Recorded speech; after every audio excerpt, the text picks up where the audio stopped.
বলো কি করতে হবে? এখন তো অনেক রাত, তুমি কি এই মুহূর্তে নীলার জন্য আইসক্রিম আনতে পারবে? কেন পারবো না? অবশ্যই পারবো।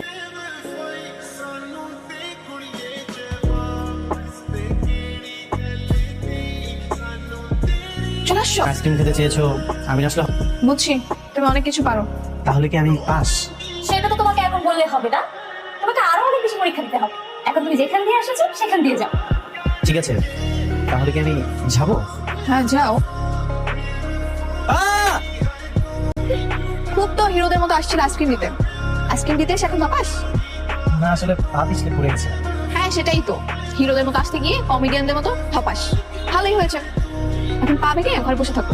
ভালো হয়েছে, আর পিছু পিছু করতে পারবো। এবার আইলে একটু বলে দাও। যেভাবে পিছিয়ে লেগে আছো, মনে হয় না আই লাভ ইউ বলতে আর বেশি দিন লাগবে। আচ্ছা চল, তোমাকে বাড়ি পৌঁছে দিই।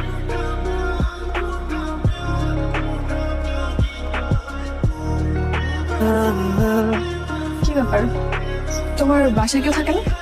না, আমি এখানে একাই থাকি। আমার আপন বলতে কেউ নেই। ও সরি।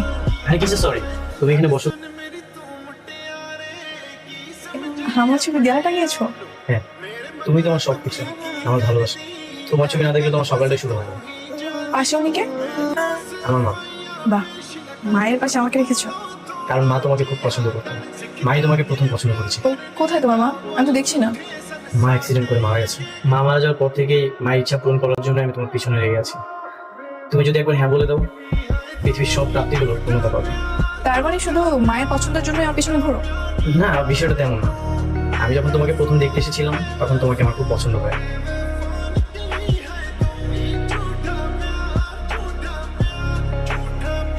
কিরে, কি ব্যাপার?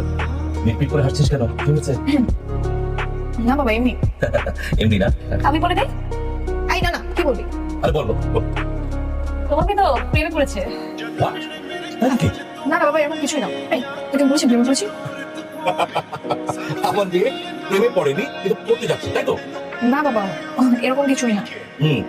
তার ছেলেটার নাম কি? কি করে? বাবা, ওর নাম রাফি, বিজনেস করে। বাসায় কেউ নেই, ও একাই থাকে। কয়েকদিন বাপে রাখ না, দেখা করি। কি বল?